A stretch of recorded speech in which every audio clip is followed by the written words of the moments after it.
Sekarang aku live lagi duduk di depan kios ini, depan kios aku, tempat usahaku ya.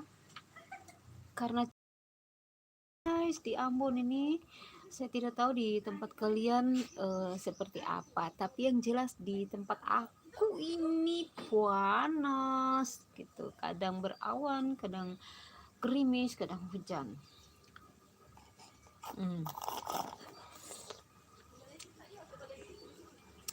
Dari tadi nih aku minum ini aja guys. Apa ya? Oke, aku mau curhat-curhat aja sih, bukan curhat juga sih, aku mau cerita sedikit mungkin yang lagi viral sekarang ini ya.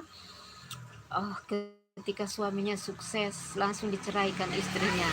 Nah, itulah pengalaman kita guys, pengalaman aku pernah di posisi seperti itu.